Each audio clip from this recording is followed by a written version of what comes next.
When I told her what the pastor was doing to me, my mother said it was the devil talking through my mouth. My name is Shirley May Collins. I'm 79 years old, born and raised in Dadeville, Alabama, in a forgotten corner that only appeared on the map when there was a tornado. And if you think the worst thing in my life was what they did to me, you're wrong. The worst thing was what my own mother did when I told her. She buried me alive, only without the need for a coffin. She sent me straight to a psychiatric hospital, age 13, without even looking me in the eye. And all because I spoke out. I told him what the pastor used to do to me after youth meetings. But calm down. I'm not going to spill everything at once. This isn't a late-night soap opera. It's my life, and it's taken me 66 years to work up the courage to open my mouth again. So go easy on me, okay? Today I'll start with what hurt first. Being called a liar by the woman who gave me life. And look, my dear, when you're a child and you hear from your mother that you're confusing things, it sticks to your soul like an oil stain on white clothes. I remember the day as if it had been yesterday. The sky was clear, which is rare, and my mother, Loretta Collins, was more agitated than usual. She was one of those women who live for God, you know. She didn't spend a day without going to church, praying, fasting, dragging her daughters to all the services and saying that the Lord sees everything. But the Lord didn't seem to see what was going on in the back room of the chapel, where Pastor Henry would call me to help fold the altar cloths. I never saw any altar cloths. I only saw things that no girl should see. But that Sunday, after the service, I got into the car shaking. My legs felt like they were made of paper. I looked at her and said, "Mom, the pastor is doing some things to me." She didn't even blink. She just clutched the steering wheel and muttered, "Jesus, have mercy," as if I'd uttered a swear word. When we got home, she sent me to my room. I stayed there listening to her on the phone, crying, praying, calling Aunt Ruth, Sister Gwen, Pastor Henry, that's right, himself, sitting on the edge of the bed, thinking she was going to come and hold me, protect me. Instead, the next morning, she put me in the car with a suitcase in my hand and told me I was going to get some rest in a special place. We arrived at an old building with a hospital smell and cracked linoleum floors. A man in a lab coat picked me up, asked me my name, and took me inside. My mother didn't even get out of the car. She just said, "It's going to be all right. Pray. It will pass." The door closed behind me with a click that I've never forgotten. It was then that I understood. My mother would rather believe a pastor than her daughter. And it was also when I learned not to trust anyone. Inside, it was another world. A world where 13-year-old girls slept with women who talked to themselves, where food came cold on a metal plate, and where, if you cried a lot, you were given a glass of bitter water that made everything spin. The nurse on duty was a certain Janice, who wore dark lipstick and walked like she was marching. She looked at me and said, "One more? Sit there, girl. Go take your medicine." She didn't even ask what I had or where I came from. And I, my head still spinning from everything, just sat down and took it. Because at that time, anything seemed better than thinking. And so began my stay in what they called a resting place for troubled girls. Disturbed. That's how I was registered. As if telling the truth was a symptom of illness. As if the problem wasn't what they had done to me, but the fact that I had told them. Time passed slowly. The days were all the same. Time to wake up, time for medication, time for therapy, which was basically sitting in a cold room, while a lady wrote in a notebook and asked if I still heard voices. Voices? The only voice I heard was my mother saying, "It will pass," and Pastor Henry saying, "Be quiet. This is love. It's a God thing." Love? Was that love? But one night, about 2 weeks after I joined, I woke up to a little girl crying in the bed next to me. Her name was Clarice. She was only 12 years old. She cried quietly, and when I asked why, she whispered, "Because my aunt said I made it all up." That's when I knew I wasn't the only one, and that maybe, just maybe, that place held more truth than the entire church in Dadeville. The problem was that nobody out there wanted to listen. And here, my dear, is where the truth begins. If you've made it this far, leave a like, will you? Every like is like a hug for this old lady. And tell me in the comments, have you ever tried to tell someone something and been called crazy? The first week inside, I didn't know if it was day or night. They kept the windows locked, and the clock on the wall was always stopped. I woke up with a scream, slept with a sigh. One night I woke up to a light bulb shining directly in my face. A nurse was at the bedside with a glass and a white pill. "To calm the mind," she said. I hadn't said a word that day, just stared at the floor the whole time. Even so, they decided that I needed to shut up inside too. I learned there that if you didn't show anything, they would give you medicine. If you cried, they doubled the dose. If you asked anything, you were considered disobedient. I walked around with my shoulders hunched and my gaze downcast. A girl of 13 with the body of a child and the soul of an old woman. The cafeteria was the worst. The other inmates ate in silence. All you could hear was the clatter of cutlery on aluminum. Some shook their heads. Others muttered things I didn't understand. Once I tried to strike up a conversation with a girl called Eleanor. She looked at me with deep eyes and said, almost in a whisper, "If you talk too much, they'll take you to the containment room." She didn't explain what this room was, but I saw that another girl, Thelma, disappeared for 2 days after having a seizure. She came back with bruises on her arms and a look like broken glass. She never spoke to anyone again. I thought about my mother every day, not out of nostalgia, but out of anger. I wanted to understand what was going on in her head. How could a woman carry a child for 9 months, give birth in pain, feed it, teach it to walk, and then abandon it? And it wasn't just abandonment, it was a voluntary surrender. She put me in that place like someone who puts garbage on the sidewalk. He didn't even leave a note. She didn't even ask if I was all right. I imagined her kneeling in church, asking forgiveness for her daughter's sins, while the real sinner continued to preach from the pulpit as if he were Jesus himself. And the whole town applauded. I would curl up in bed just thinking about it. It was on one of these days, when I had been there for over a month, that Dr. Charles showed up. He was one of the hospital's psychiatrists. He wore a gray suit and smelled strongly of mint. He said he wanted to talk to me. He took me into a room with a hard chair and a table full of papers. He asked if I knew why I was there. I replied in a choked voice, "Because my mother didn't believe me." He wrote something down, then asked me what exactly I had said to her. I carefully counted every word. When I'd finished, he let out a sigh, straightened his glasses and said, "Do you think this really happened? Or could it have been a dream, Shirley?" It broke me inside. I wanted to get up and scream, but I just stood there, my throat tight, my face hot. They didn't want to hear the truth. They wanted me to say that I made it up. Only then would I get out. Clarice, that girl who cried at night, was the only person who made me feel less alone. We started talking quietly, in the corridor when no one could see. She told me that her uncle was also a member of the church, and that every time he visited, her mother told her to tidy up her room and apply perfume. At the end of the visit, Clarice would sit on the bathroom floor and say that the water from the shower was the only lap she had, and it was after one of these baths that she tried to escape. She grabbed a knife from the kitchen and ran through the backyard of the hospital, screaming for help. They caught her before the gate. They beat her. Yes, they did. I heard the screams. I heard the footsteps. Then she came back with a swollen face and a cut on her eyebrow. She even had to apologize for disturbing the patients. I haven't forgotten. I started counting the days by scratching the wood of the bed with my fingernail, 1 scratch per night. After a while, I stopped counting. It was too depressing to see the number growing. At the 3rd or 4th session with Dr. Charles, he brought a tape recorder. He said he wanted to record my delusions so he could analyze them better. I didn't speak. I remained mute. He threatened to keep me there longer if I didn't cooperate. I gave him a crooked smile, the first in weeks. Longer. I don't even know how long it's been. He turned off the device and said I was resistant. And do you know what that meant for them? More medicine. The dose increased that week. My tongue became heavy, my eyes dry. One of those mornings, when the effect of the medication was still making me a bit dizzy, Nurse Janice took me by the arm and led me to a room at the end of the corridor. I'd never been in there before. I'd only heard about it. When I entered, I understood why. There was a stretcher with leather straps, some lights on the ceiling, and a strong smell of disinfectant. "We're going to try something new with you," she said. I felt my body freeze. I screamed. She told me to calm down. It's for your own good.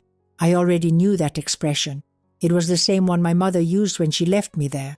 I struggled, but there were two of them. They held me down. And then that thing came, a discharge that made me forget my name for a second. When I got back to my room, I couldn't even remember the day of the week. Clarice helped me lie down. She said it was called shock treatment, that she had already been through it. That's how they cure girls who talk too much. I cried, but not from pain, of anger, of impotence, of knowing that even in there, with no one, no way out, it was still possible to be heard again, and knowing that the person who was supposed to protect me was outside, on his knees, asking for a blessing from the same man who used me. That's when I decided to stop waiting. If my mother wasn't going to get me out of there, I was going to find a way myself. After that session, something inside me died. I could no longer pretend that I was going to get better. I couldn't wait for someone outside to remember me. Anger began to take the place of fear, slowly, like rust eating away at a lock. I was no longer that quiet little girl who trembled at the word punishment. Now I wanted out. It didn't matter how. Over the next few days I watched everything. The time the nurses changed shifts, the routes they took when they took someone to the office, where they kept their keys. Every detail was a clue. I didn't tell anyone, not even Clarice. I didn't want to put her in danger. She'd already been punished enough for trying to escape, but I had to try, even if it meant dying outside. The lights went out at 9 in the evening. After that, silence took over the corridors. I stayed awake, my ear trained for any different sound. When I heard the sound of a key falling, on the third night in a row I was awake, I knew it was my chance. I got up slowly, heart hammering in my chest, and approached the dormitory door. The key was on the floor, right outside, as if God had got tired of seeing me suffer and had decided to intervene. With my fingertips, I pulled it under the door. The wood scraped, almost choking the metal, but I managed. I held my breath and turned the lock. A dry click told me I was free. For a second I froze. I didn't know whether to laugh or cry, but the adrenaline left no room for emotion, only action. I opened the door slowly and stepped out barefoot, my feet sliding across the cold floor like shadows. Every step sounded like thunder inside my head. The corridor seemed larger at night. The dim lamps cast shadows in the corners, and the smell of disinfectant seemed stronger. I knew I couldn't go down the main staircase. They locked that gate with a chain. My plan was different. There was an exit at the back, where the food trucks came. I saw it once when I was taken to the X-ray room. If I could get there, I could go around the fence and hide in the bushes. I'd rather spend days hiding in a forest than another night in that hospital. The hardest part was getting past the ward. Janice sometimes slept there. And that night, lucky or unlucky for me, she was there. The door to her room was ajar. The light was off. Her breathing was heavy. She was snoring. I crept past, holding my breath, my body pressed against the wall. When I got close to the metal door that gave access to the loading yard, I realized it was padlocked. My world spun. I had come all this way, only to discover that the only route was blocked. I leaned against the wall and let my body slide to the floor. But then I saw it. In the corner, a window with a broken grille. Small, but perhaps too small for a grown woman's body. I ran back to the bedroom. I grabbed the sheet from my bed. I tied it to the bars of the bedroom window and climbed down to the flower bed below. It was risky, but I'd rather break my leg than stay trapped. I didn't. I fell among the plants, scraped my knee, but got up the next second. I ran towards the wall. The tall grass covered my feet.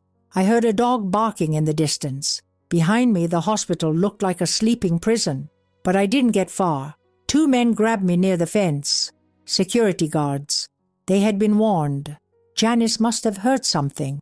They dragged me back as if I were an animal. They beat me.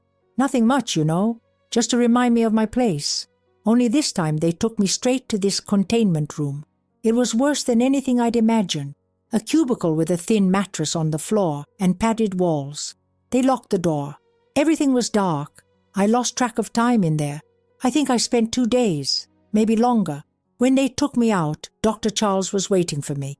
He said I was in a serious crisis, that I needed firmer treatment. That meant only one thing, more shock. I couldn't resist. I let them restrain me. My body was exhausted. My mind was no longer my own. When it was over, I saw the ceiling spin, and at that moment, I swear, I wished I'd never wake up. After that, my routine changed. I started staying in the no-progress ward, a small group of girls and women who no longer reacted to their methods.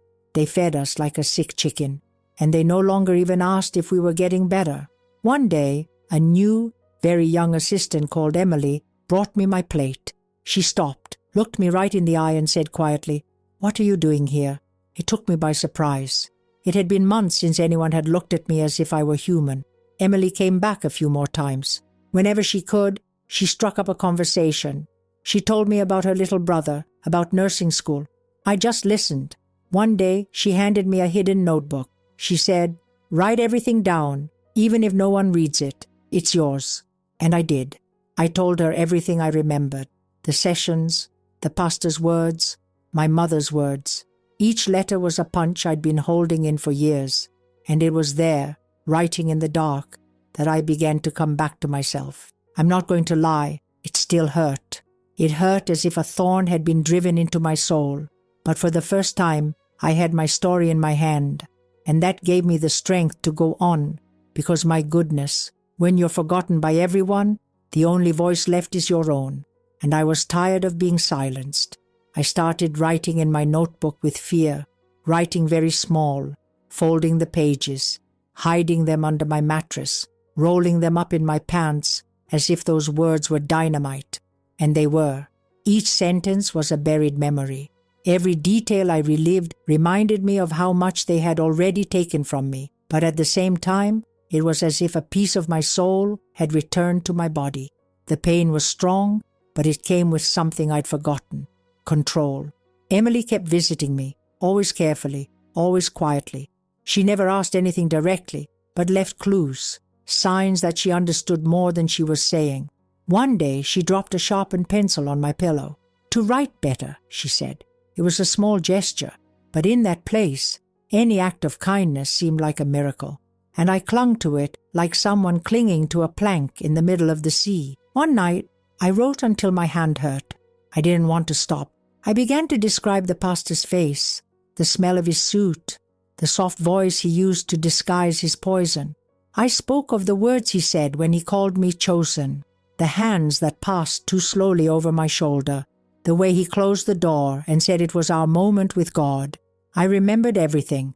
I remembered it because it was tattooed on me, because when you're a child and you don't really understand, your body does. It remembers instead of the mind, and I was letting it all out.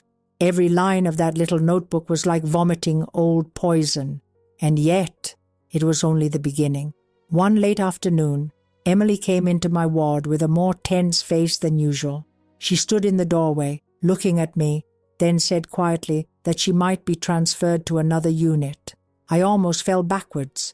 She was the only person in that hospital who treated me like a person. I asked, almost begged her not to go. She held my hand, said she would try to postpone it, but it wasn't up to her. She hugged me tightly and said, "If I don't come back, don't stop. Keep your story. One day someone will read it." That night, I didn't sleep. I stared at the ceiling, feeling her absence as if they had blown out the only candle in a dark basement. The next day, she didn't show up, nor the next, and on the third, another nurse brought my tray of food. No smile, no look in the eye. Emily was gone, and I was left there again, alone with my notebooks of pain. But something had changed in me. What was once despair turned into obstinacy. I kept writing, even though I was afraid, even though I knew that if they found out, they'd rip everything out and put me back in that padded room. Only now, it wasn't just for me. It was for Clarice, for the girl who disappeared after the special therapy, for every girl who passed through there and never had the chance to tell what they had done to her. One morning, I heard strange movements in the corridors. Doors slamming, loud voices, people running.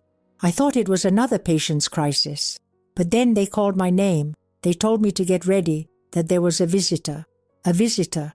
That word sounded strange to me. I hadn't seen anyone since I came in. My heart raced. I thought it was my mother. That after everything, she had finally come for me. That she had understood her mistake. repented, asked for forgiveness. I put on my gown in a hurry, combing my hair with my fingers, trying to look less destroyed than I was. When I entered the drawing room, I didn't recognize the face. It was a tall woman with brown hair in a bun, simple clothes, and a determined look.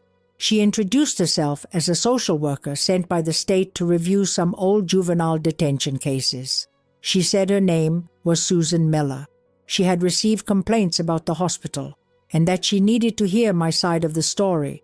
I felt my legs failing me. No one had ever asked me that before. I was silent for a few seconds. She waited. Then I pulled the notebook out of my pants and handed it to her. "It's all here." She started reading right there with her eyebrows furrowed and her mouth contracted. When she got halfway through, she sighed deeply and said she would need to take the notebook with her. I almost snatched it out of her hand, but she looked me in the eye and said firmly, "Shirley, I promise I'll read every line, and no one will throw it away." I went back to my room with my stomach in knots. Part of me was suspicious. Part of me still wanted to believe. That night I prayed for the first time in years. Not a request, not a memorized prayer, just one sentence. "God, if you're still around, make this woman not forget me." 2 days later they came to pick me up, 2 men in suits. They told me that I was going to undergo a new assessment outside of there. They didn't give me any details. They just told me to put on new clothes and get going. The nurse tried to argue, but they had signed papers. When I got into the van, I saw Susan waiting. She smiled with that same firm look and said, "You're getting out of here, Shirley, and they're going to have to explain a lot." It was the first time in a long time that I'd heard the word "get out" without it being a lie. Inside the van, the world seemed different. The windows showed streets that I no longer remembered, cars passing by, trees swaying, people walking leisurely. It seemed that everyone had moved on with their lives while I rotted in silence. My chest tightened. It wasn't joy, it wasn't fear. It was that emptiness you feel when you realize how much you've left behind. Susan didn't say much during the journey. She offered me water, asked if I was cold, but respected my silence. I looked out of the window like someone seeing a city for the first time. Every corner seemed new. The smell of the street hit my nose differently. It was no longer the same world as when I entered that hospital. Everything had changed, except me. I was still the girl who went in at 13 and came out only now, decades later, with my soul patched up inside. We arrived in a plain government building, with people coming and going, papers flying off tables, phones ringing non-stop. I felt like a speck in the middle of that rush. There was a lady dressed in old clothes, her hair tied up in any way, looking at everything as if it were a beast let out of its cage. Susan took me to a room at the back. There was a comfortable chair, a small bottle of water, and a folder on the table. She told me to sit down, opened the binder, and said, "Before anything else, you need to know that we have a way of proving that you should never have been admitted." I stared at her uncomprehendingly. "What do you mean, prove it?" She explained that the hospitalization was only done with my mother's signature and a letter from the pastor. No medical report, no real psychological assessment, just loose words written by someone who wanted to shut me up, words that were accepted as a sentence. And what hurt the most wasn't even the lie. It was knowing that no one questioned it. Everyone believed it. No one looked me in the eye to ask if I wanted to be there. Susan went on to say that my case was going to be reopened, that there were ongoing investigations, that that hospital, where I had spent years, had already been the target of other accusations, and that now, with my testimony, things could change for good. I heard everything, but it felt like I was out of my body. It was as if someone was telling the story of another girl, one who had been buried alive, and now they were trying to dig her up. But I was still underground. Over the next few days, they took me to a temporary place, a kind of shelter for women who have left institutions. There, I met people similar to me, each with a story stuck in her throat. Some had children they hadn't seen for years. Others could barely say their own names. There was one who called me cell sister in the first conversation. We looked at each other and understood without having to say much. The walls were cold, the food tasteless, but there was a different kind of silence. It wasn't that hospital silence. It was the kind that leaves room to breathe. One morning, I was called to a hearing. They said it was to start the process of annulling my hospitalization. Susan went with me. We got to the courtroom and I froze. I'd never been in such a place before. The chairs lined up, the judge with his face closed, the sound of wood hitting the table. My heart raced. She held my hand and whispered, "It only counts," as if you were talking to me. "Nobody here is in charge of you anymore." I was called. I went to the front. My legs were shaking so much it felt like they were going to buckle. I started slowly. I talked about the church, my mother's blind trust in the pastor, those nights when I came home from chapel feeling like disappearing, his whispers, his hands, the fear that had no name yet. And then I told her about the conversation with my mother, how she looked at me as if I were the devil himself, and about the hospital. Every day, every medicine, every scream swallowed. When I finished, the room was silent. The judge looked at me with a mixture of pity and shame. A gray-haired man on the other side was crying softly. I didn't know who he was. Only later did I find out that he was from the Justice Committee and that he had read my entire notebook. Susan hugged me. She said she'd never seen someone so firm to tell so much. A few days later, I received confirmation. My name had been cleared. The hospitalization records were considered invalid. Officially, I should never have spent a day in that place. But what do we do with the time they stole? With the years that nobody gives back? With the youth that has rotted away? You couldn't just walk away as if nothing had happened. Paper freedom couldn't cure what was left inside. And there was still one thing eating away at me. My mother. She was still alive. She lived in another state with an older sister. I knew this because Susan had found the address. She said it was my choice whether to look or not. I spent whole nights thinking about it. Part of me wanted to go there and shout out everything that stuck. I wanted to look deep into her eyes and ask, "Did you sleep peacefully knowing where I was?" But the other part, the part that was still a girl, just wanted to hear an apology, a hug, an acknowledgement, even if it was whispered, because the greatest pain wasn't what they did to me, it was what she let them do. I made up my mind. I would go to her, not for revenge, but to see if there was still a mother inside that woman. And deep down, I knew that this visit would hurt more than all the shocks I had received. I took an early bus, one of those that rocks more than a boat on a rough day. It took almost 5 hours to get to the town where she now lived. Every lamppost in the window was a thought that went through me like a dull knife. What if she didn't recognize me? What if she pretended not to see me? Worse, what if she saw me and felt nothing? I had prepared everything in my head. I had rehearsed every word, every question, but deep down I knew that it wouldn't turn out the way I had imagined. It never did. I arrived in a narrow street, with houses with crocheted curtains and tidy gardens. Hers was the last one on the block. Low gate, old doorbell, smell of wet plants. My heart was pounding in my neck. I pressed the button and waited. Nothing. I tried again. A faint sound echoed inside. I heard slow footsteps. The doorknob turned slowly, like someone in no hurry to open it to the past. And then she appeared, shorter than I remembered. White hair, small eyes, skin as thin as paper. For a second, our gazes met, and I saw a flash. It wasn't surprise. It was discomfort. She knew who I was. She didn't say my name. She just said, "You came." And she moved away from the door. I entered like someone stepping into enemy territory. Every corner of the room gave me a memory. Every piece of furniture, a wound. We sat facing each other. The television was on at a low volume, just to fill the air.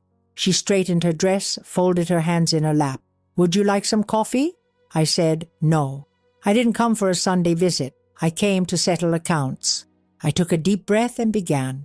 I talked about the hospital, the years locked up, the nameless nights, the medicines that erased more than the pain. I talked about Emily, the notebook, the court. She didn't interrupt. She didn't shed a tear. She didn't apologize. When I'd finished, she got up and went into the kitchen. I heard the sound of the kettle. It revolted me. How can someone hear all this and the first thing they do is make coffee? When she came back, she put the cup on the table and said, in the voice I knew so well, "I thought I was protecting you." That's when my throat closed up. Protecting? She called it protection? I sucked in a breath, held onto the chair and replied, "You threw me into a place where children became ghosts.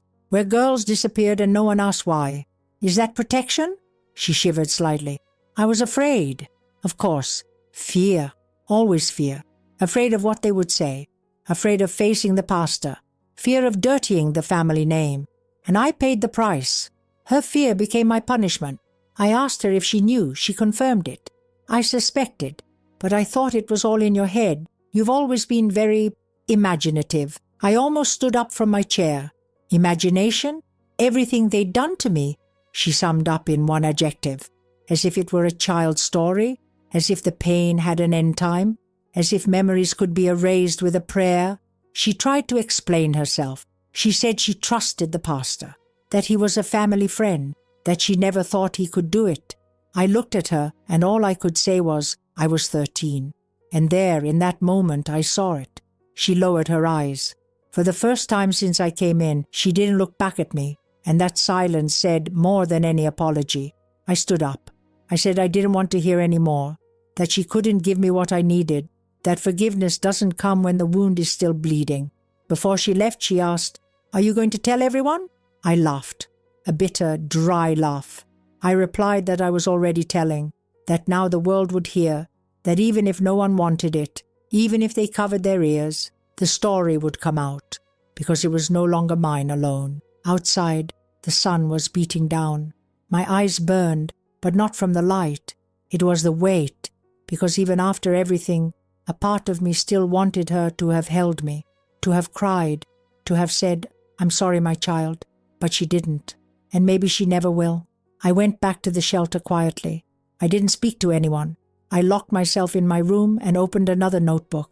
I wrote down everything, every gesture she made, every silence, every missing word, and there, on that piece of paper, I understood that my mother wasn't going to change, but I had already changed, and that's why I was there, writing. That's why this story was being told, so that no one else would have to beg to be heard.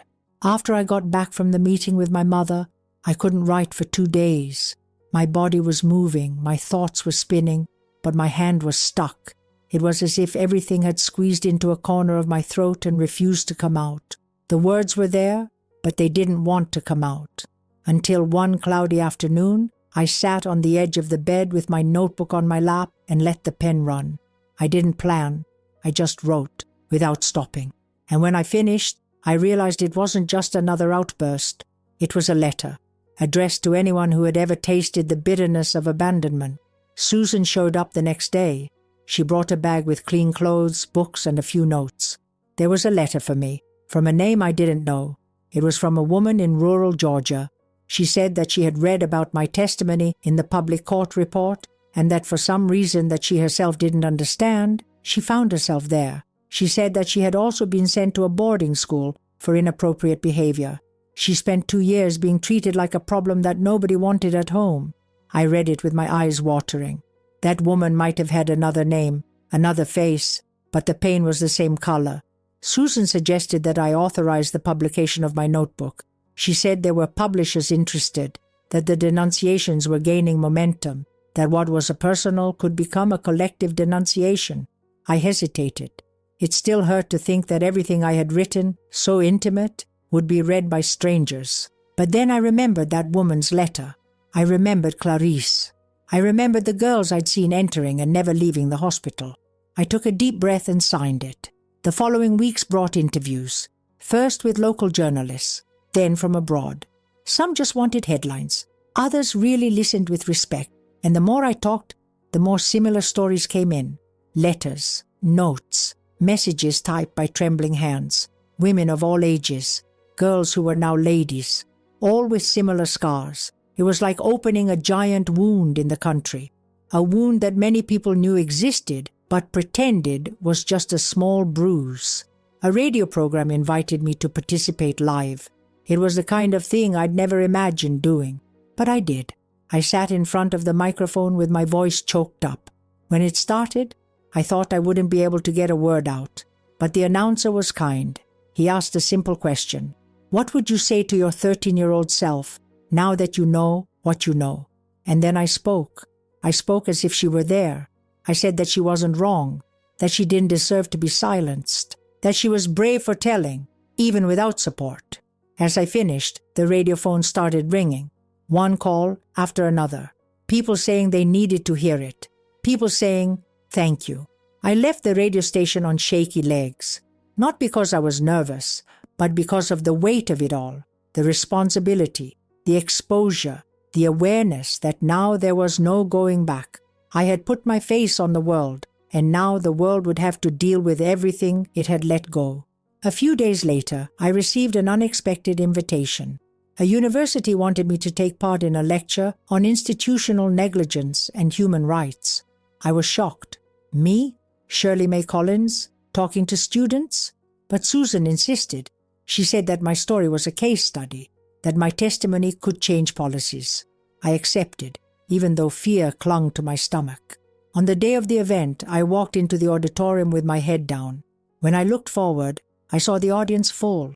Young people, teachers, reporters, people with notebooks in their hands and attention on their faces. I walked up to the stage slowly, held the microphone with both hands, took a deep breath, and began.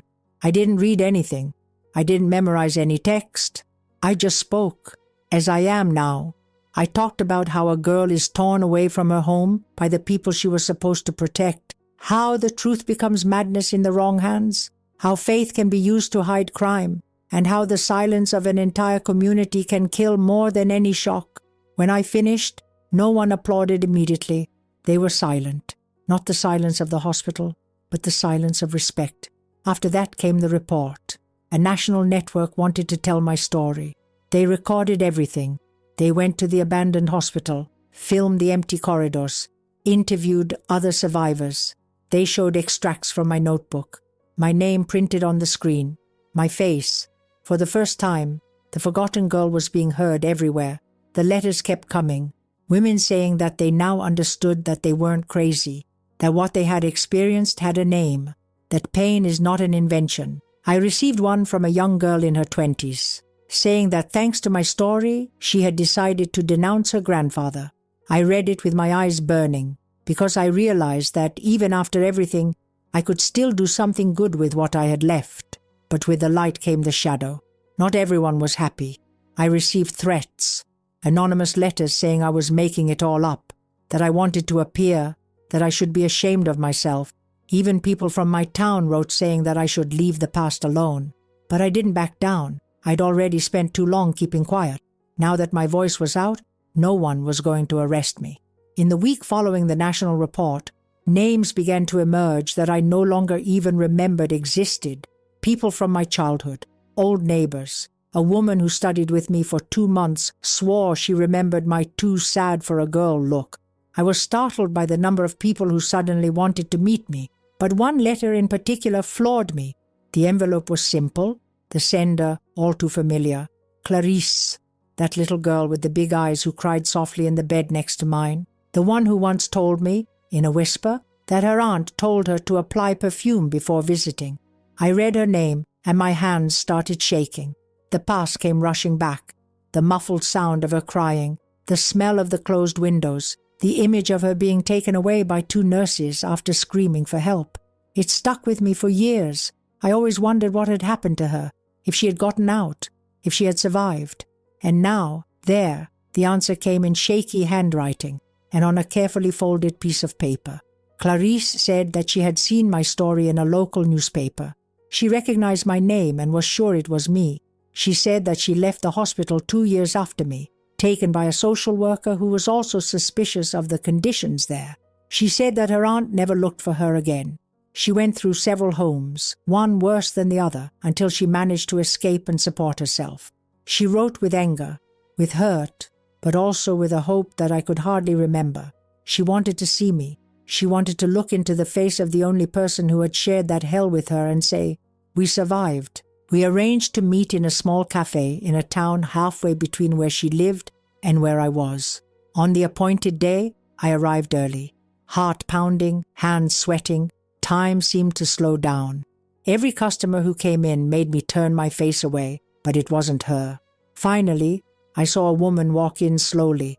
Her hair was gray, her posture was firm, but her eyes, oh, her eyes were the same. That gleam of someone who has seen too much and still keeps going.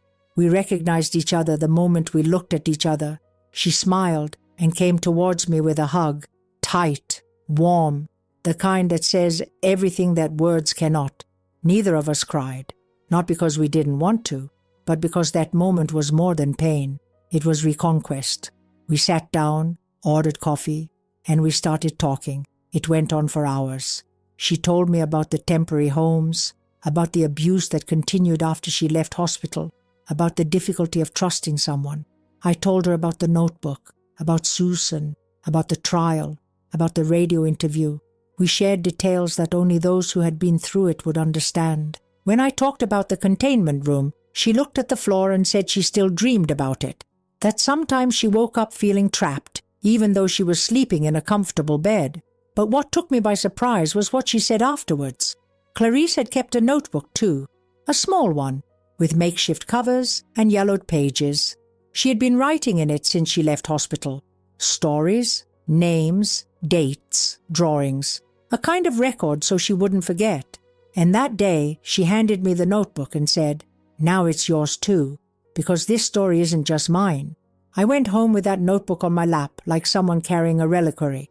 I read it all in one night. Each sentence was a stab, but it was also a mirror.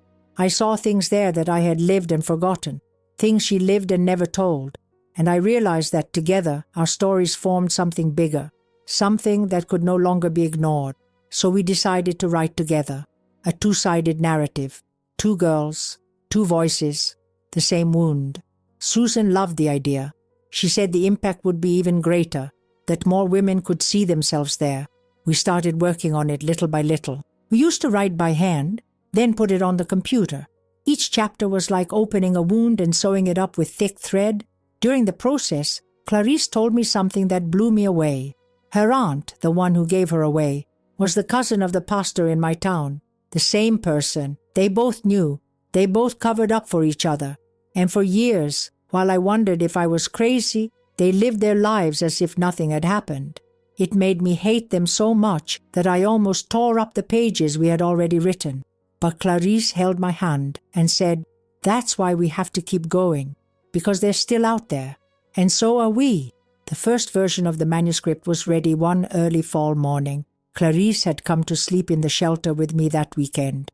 We shared the sofa, the silence, and the tiredness. We finished revising the last chapter, holding hands, as if we needed each other's strength to close it without collapsing. When the period was placed, neither of us said anything. We just looked at each other with that kind of complicity that needs no explanation. We knew what it meant. It was more than a book. It was reparation. It was an answer. It was a punch in the door that had been locked for years. Susan took the document on Monday. She said she was going to take it personally to a publisher with whom she was already in contact. She promised to do everything carefully, the right way. We trusted her. From the beginning, she was the only one who treated us as survivors and not as scandal characters.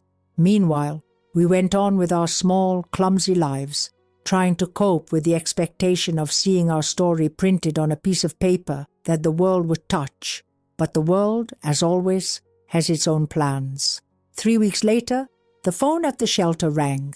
It was Susan. She wanted to meet us in person.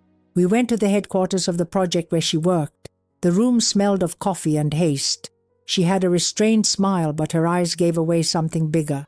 She said that a senator from another state had read our manuscript, that the book had been shared by a university professor and then fallen into the hands of a legislative assistant.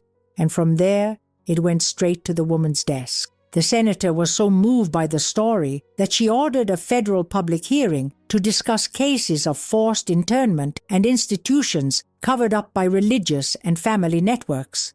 I was shocked. Clarice let out a low curse word, then apologized, laughing nervously. It was unbelievable. We had written every line to survive our past, and now it was opening doors in Brasilia. Susan said that the senator wanted to meet us in person, that we could go, talk, show that what we had experienced was no exception. It was part of a dirty system that grew out of a mission. The trip was scheduled for 2 weeks later. I'd never been on a plane before. Neither had Clarice. We laughed at our ignorance as we tried to understand the tickets, the luggage conveyor belt, and priority boarding. But when the plane took off and I looked out of the small window, I felt a lump in my throat. It was as if that 13-year-old girl, who had once been locked up like a bug, was now seeing the sky for the first time. And it wasn't a metaphor, it was real life. For the first time, we were going to show that we existed. We arrived in the capital with our eyes wide open. Everything was big, cold, and distant. The city seemed designed to silence small voices. But we were no longer small. We were greeted by the senator's staff, taken to a modest hotel, and given a briefing on the next day. I barely slept. Clarice walked around the room with the manuscript in her hand, rereading bits of it as if she needed to remember who she was. On the day of the hearing, we got ready slowly. Simple dress, hair up, no makeup. We wanted them to see the truth in our skin. The hall was packed. Politicians, activists, journalists, people wearing ties and looking like they've never been hungry for affection. We were called in one at a time. Clarice first. She spoke calmly, firmly, without dramatizing. She just told us. Anyone who listened cried. When it was my turn, I held the microphone with both hands and looked straight ahead. I started from the beginning, from the Sunday service, from blind trust, from the pastor's room, the closed door. Then I talked about my mother, the hospital, the dark room, the sessions, the little pad of paper hidden in the hem of my pants. When I finished, the whole room was silent, a different kind of silence from the one I knew. It was respect. It was listening. The senator came up to us afterwards. She said she was going to open a national investigation, that other victims were already speaking out, that Congress needed to know these stories. I thanked her, not for me, but for all the Clarices who had not yet been able to speak, for all the Shirleys still trapped inside. We returned home in shock. The book had been approved. It was going to be published by a major publisher. We received advance copies. When I took mine in my hands, I burst into sobs. It was there, black ink, thick paper, my name, her name, our story, and now on bookstore shelves. But like everything in life, along with victory came more pain. The pastor was still alive. I found out by chance. I saw a photo of him in an article about the town's church, smiling, wearing a suit, as if nothing had happened. It put me to sleep. Clarice supported me. She said she was with me, whatever I decided to do. I thought. I weighed it up, and I chose. I was going to do it. It took me 3 days to decide whether I was going to or not. I stared at that photo of him in the newspaper, trying to understand how someone can grow old without any weight on their face. The same fake smile, the same owner of everything look. Pastor Henry was still a pastor. He was still leading services, still getting pats on the back from the faithful, still talking about forgiveness as if he were an expert on the soul. It wrapped me up inside. I went to church one Sunday morning. I walked in with shaky legs, a cold hand and a boiling head. The hall was smaller than I remembered, but it still smelled of old carpet and cheap perfume. I stood at the back, in a corner. No one recognized me. The service began. Praise, clapping, raised voices, the same staging as always. And then he came in. Light suit, Bible under his arm, soft voice. Time had done little damage to him. His hair was thinning, but his posture remained firm. And his tone, that sweet tone that hid a knife. I sat down, crossed my arms and waited. He spoke of forgiveness, of trials, of how the devil tries to confuse even the chosen ones. I wanted to laugh, nervously, of anger, of contempt. When he finished, everyone stood up to applaud. He came down the aisle giving hugs. I stayed seated. He saw me. He paused for a second. I don't know if he recognized me right away, but he walked over to me. He smiled. "Welcome, sister. Have we met before?" I looked straight into his eyes, those same eyes that had once dimmed the light of my childhood. "We have. You know me, Pastor. Or have you forgotten?" His expression changed. Behind the smile something wavered, as if a piece of control had slipped away. He tried to hold his pose. "Sorry, I don't remember." I took a deep breath. "You locked me in the back room of the church. You said it was a sacred moment. You talked about blessing while you did it. I was just a little girl." The hall emptied. People left slowly, but a few stayed around. He turned pale. "My child, you're wrong. This accusation is very serious." His voice shook for the first time. I stiffened my spine. "I wrote a book. It's all there. Names, dates. And it's not just me. There are other people. Do you still think you can keep pretending?" He took a step back. A man appeared. He seemed to be a deacon and put his hand on his shoulder. "Is everything all right, Pastor?" He nodded, but his eyes wouldn't leave mine. I stood up. I came closer. I whispered in his ear, "You stole years of my life, but now I'm the one looking down, and you're going down." I turned my back and walked away. I was shaking inside, but on the outside, I walked steadily. Every step out of that church was like letting out a scream that had been stuck in my throat for half a century. The next day, the story came out. The press already knew. A reporter managed to catch our conversation and published everything. Full name, photo, excerpt from the book. The city was divided. Half said I was making it up. The other half began to remember whispers, girls who disappeared from church, mothers who suddenly changed congregation. The complaints started pouring in. Clarice also received calls. Other women from other cities with the same pattern. The police opened an investigation. They called witnesses. Old files were reopened. A commission was formed to investigate the conduct of the church and the pastor. He was temporarily removed. The news went around the country. And then a phone call took me by surprise. My mother's secretary. She wanted to talk to me. I was silent for a few seconds. I didn't know what to expect. I agreed. We met in a park in the afternoon. My mother arrived supported by a young woman. She walked with difficulty. She sat down slowly. She looked me in the eye. She didn't say hello. She didn't cry. He just said, "I knew it. I knew it from the start." That disarmed me. I was speechless. I was afraid. And I was a coward. Her voice was weak but firm. "You won't forgive me. I don't forgive myself either." I took a deep breath. I didn't answer right away. She lowered her head. "If I could go back," I interrupted. "But you can't. And now it's too late to save that girl. But you can still protect others. And that's what I'm going to do." She nodded. There was no hug, no full apology. But for the first time, there was truth between us.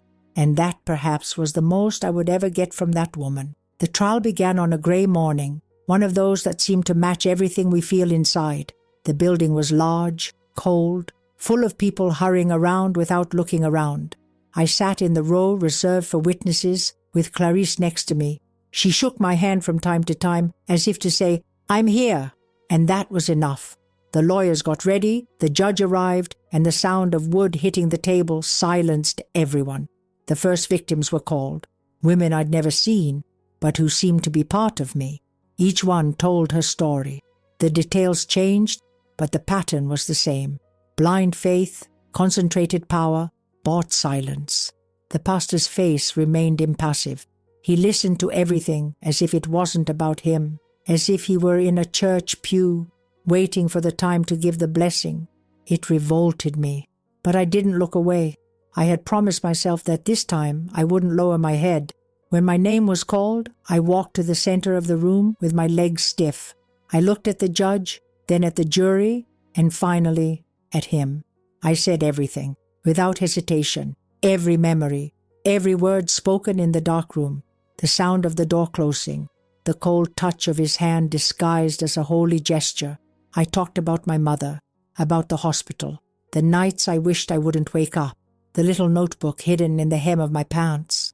How one day, after a long time, I decided to write it all down, not to get even, but to breathe. The defense lawyer tried to disqualify my testimony. He asked what took me so long, why I had only just decided to speak. I smiled sadly. He said that no girl should have to shout to be heard, and that even though we shout, they still call us liars, that it wasn't my shame, it was the world that protects men like that. And when I finished, the room was silent. Some were crying. Others stared at the floor, without the courage to face it. For the first time, I felt bigger than him. The trial lasted for days. With each testimony, the protective net around the pastor crumbled. People who had previously sworn by him began to back away. Documents came to light. Old records, letters, hushed-up accusations. When the sentence came down, the judge used words that don't return the past, but marked the present. Guilty for multiple violations, for omission, for irreparable damage. The sentence was heavy, but what was heavier was finally seeing someone look at him and say, "You did it, and now you're going to pay." Afterwards, I went home with a feeling I didn't know. It wasn't happiness, it was relief. An empty space where before there had only been a knot. Clarice and I spent the rest of the afternoon sitting on the balcony of the shelter, drinking stale coffee and laughing quietly. Not because the pain was over, but because we had managed to survive it. And that in itself was a miracle. The book was re-released with the outcome. It won prizes, became a topic in schools, became a voice in other corners of the country. Women began to gather in support groups with our name on the invitation. Those pages, handwritten by two broken girls, were now a bridge for others to walk with less fear. My mother died 2 months after the trial. She left no letter, no phone call. But Susan told me that she called one of the victims and apologized. That was enough for me. Sometimes reparation doesn't come to us. It comes to those who are still on the path. And knowing that she understood, even if it was late, eased a small part of my chest. Today, at 79, I live in a simple corner, surrounded by books, plants, and letters that keep coming. Each one has a story. Some destroy me, others heal me, but they all remind me of why I decided to tell mine. And if you've listened this far, know this. You're part of it. You held my hand in the dark. You looked me in the eye when no one else wanted to. I'm not a hero. I'm just a woman who got tired of waiting for someone to save her, who learned to write so she wouldn't disappear, who survived erasure, lies, and fear, and who now rests in the knowledge that no girl will ever be locked away without a name, without a face, without hope.